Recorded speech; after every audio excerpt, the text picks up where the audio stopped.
సంతానలేమితో బాధపడుతున్నారా? 899 రూపాయలకే fertility assessment package. వివరాలకి సంప్రదించండి. నమస్తే అమ్మా. జై శ్రీకృష్ణ. జై శ్రీకృష్ణమ్మ. భోగి పండుగ శుభాకాంక్షలు మీకు. మీకు కూడా అమ్మా. భోగి పండుగ, సంక్రాంతి అనగానే అందరం కలిసి, అంటే ఫ్యామిలీ మెంబర్స్ అంతా కూడా కలిసి, చుట్టాలు పక్కాలు కలిసి జరుపుకునే పండుగ కదా. చక్కగా 3 రోజులు చేసుకుంటాం మనం. భోగి, సంక్రాంతి అండ్ కనుమ. 3 రోజులు కుటుంబ సభ్యులు అందరం కలిసి హ్యాపీగా ఆడి పాడి జరుపుకునే పండుగ. ముందుగా భోగి. భోగి యొక్క విశిష్టత ఏంటి? భోగి పదంలోనే తెలిసిపోతుంది కదా జయ. అంటే ఏంటంటే భోగం. భోగం అంటే ఏంటి? రాజభోగం అంటుంటారు చూసా, అట్లా మంచి ఆనందం అనమాట, లావిష్ లైఫ్ అన్నమాట. ఎవరు జయ అసలు ఆధ్యాత్మికంగా ఉండే వాళ్ళకి, లేకపోతే ఆధ్యాత్మిక గ్రంథాలలో అన్నీ వదిలిపెట్టు, ఇవన్నీ ఈ జీవితం అంతా అయిపోయాక కావాల్సినటువంటిది గుడి, భక్తి ఇలా అంటుంటారు. కానీ అది శుద్ధ అబద్ధం. మన ఆధ్యాత్మిక గ్రంథాలలో ఈ లోకంలో మనం ఎంత ఆనందాలు అనుభవించాలో చక్కగా అనుభవించు అని ఉంది. ఈ పండగ దానికి చక్కటి ప్రత్యక్ష ఉదాహరణ అన్నమాట. భోగం అంటే ఏంటి? హ్యాపీగా ఉండడం, రాజభోగంగా ఉండు, మామూలు ఆనందం కాదు, పీక్ లెవెల్లో అన్నమాట. అది ఉండి సెలబ్రేట్ చేసుకోవటమే ఈ పండగ. నువ్వు అలాగా ఉండు అని చెప్తుంది శాస్త్రం. ఎలా ఉంటుంది భోగము అంటే? సిరి సంపదలతోటి ఉంటుంది. ఎప్పుడైతే మనకి కొత్త వస్త్రాలు, మంచిగా కొత్తగా ధనం అంటే కొత్త సంపాదన, ఎప్పుడు చూడనటువంటి సంపద ఎప్పుడైతే మనల్ని చేరుతాయో, మన ఇంటిని చేరుతాయో మహా ఆనందపడిపోతుంది. అంతే. నువ్వు సంపదని దేన్ని అనుకుంటే అది కదా. కొందరు డబ్బులు అనుకుంటారు, కొంతమంది షేర్లలో రేట్లు పెరిగిపోవటం వాళ్ళ యొక్క ఇవి యూనిట్స్ అనుకుంటారు. ఇలా ఎవరి దృష్టిలో ఏది సంపదో అది ఎక్కువగా 1కి 100 అయిపోయింది అనుకోమ్మా, ఎంత ఆనందంగా ఉంటుంది. అదే కదా పండుగ ఉంటుంది. కరెక్ట్ మాట అన్నారు. అది అందుకే ఇది పండగ అయిపోయింది. అంటే భోగం కలిగింది. ఏం భోగం కలిగింది అంటే బోలెడు టన్నుల కొద్దీ ధాన్యం ఇంటికి వచ్చేస్తుంది. రైతుల పండుగ కదా మన. రైతుల పండగ కాదు, మనందరి పండగ. రైతులకి పండగ, కానీ ఆ రైతుల పండగ ఆనందం ఎందులో ఉందంటే మన జీవనాధారం అందులో ఉంది. కాబట్టి ఇంత ధాన్య లక్ష్మి నడిచి వస్తుంది నా ఇంటికి, ఆహా ఎంత బాగుంది అని ఆ రైతు ఆనందం ఉంటుంది చూసారా, అది భోగం. ఇది సమస్త మానవాళికి భోగం అమ్మా. ఎందుకంటే ఇప్పుడు మీరు సంపద కూడగట్టుకున్నారు, రూపాయలు సంపాదించుకున్నారు, లిక్విడ్ క్యాష్ వచ్చింది, లేకపోతే మీరు కొన్న షేర్ రేటు పెరిగింది. ఎవరి వరకు ఆనందం? మన వరకే, కేవలం వాళ్ళ వరకే. ఇంకా లోకానికి ఎవ్వరికి సంబంధం లేదు. ఆ ధనం వాడిని బాగు చేస్తుందా పాడు చేస్తుందా అనేది తర్వాత సంగతి, వాడి సంస్కారాలను బట్టి ఉంటుంది.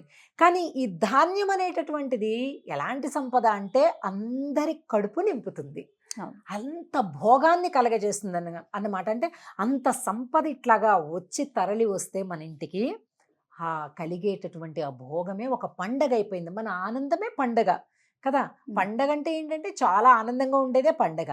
అందుకే ఆధ్యాత్మిక శాస్త్రాలు కానీ, లేకపోతే హిందూ ధర్మంలో ఉండేటటువంటి ఆచార వ్యవహారాలు కానీ, ఏమీ వద్దు అన్నీ అయిపోయాక చేసుకోవాల్సింది భక్తి, నో, చక్కగా అనుభవించు అంటుంది.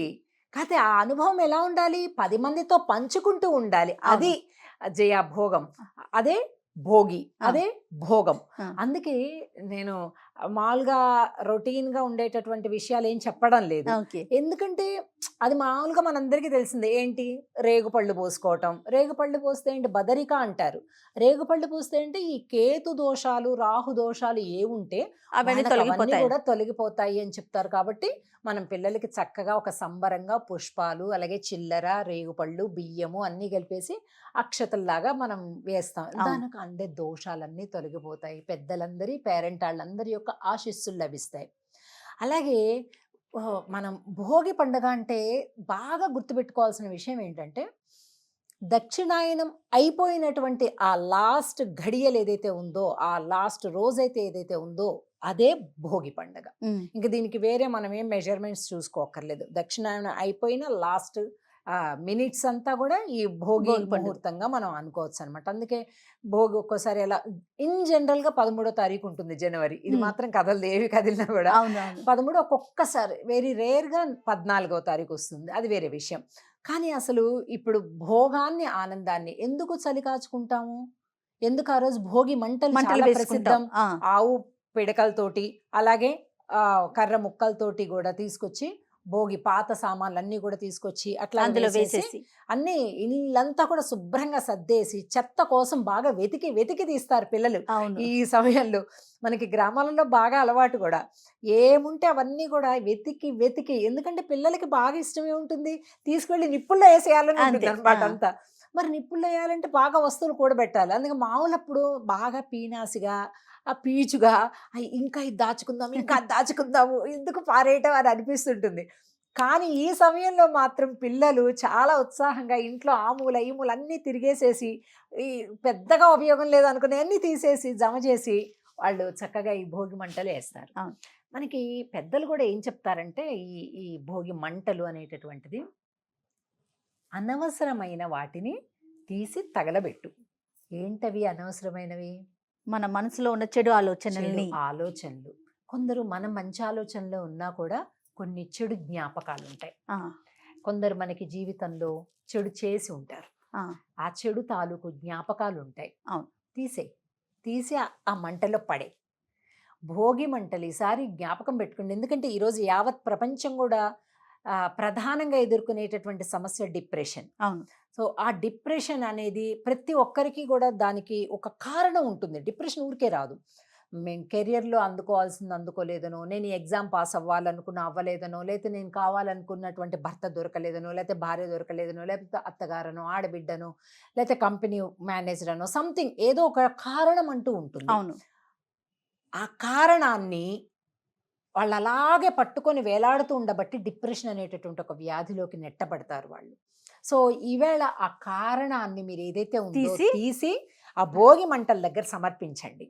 ఈ కారణాన్ని నేను అర్పిస్తున్నాను, ఓ అగ్నిదేవ దీన్ని దహనం చెయ్యి అని చక్కగా 3 ప్రదక్షిణలు చేసి ఆ భోగి మంటలకి ఆవు పిడకలు ఎక్కడైనా సంపాదించి వాటిలలో సమర్పించి చక్కగా ప్రదక్షిణ చేసి మనం ఈ కోరికని కూడా, అంటే నాలో ఉండేటటువంటి ఈ వేదన, దుఃఖము, ఆందోళన, భయము, వ్యాధి ఇలాంటివన్నీ కూడా నశింపచేయి అగ్నిదేవ అని ప్రార్థించి భోగి మంటలు వేసుకుంటే తప్పకుండా వేసుకోవాలి.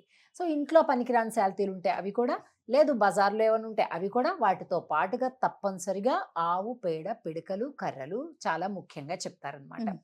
కాబట్టి మనలో ఉండే చెడు అలవాట్లు కావచ్చు, మనం మంచిగా ఉన్నా కూడా సమాజం వల్ల ఇబ్బంది పడినటువంటి కారణాలు కావచ్చు, భోగి మంటల్లో తగలపెట్టేయాలి వేళ ఈ భోగి మంటలు. సో ఇలా చేసినందువల్ల ఇదే కోరుకున్నారు మన పెద్దలు కూడా.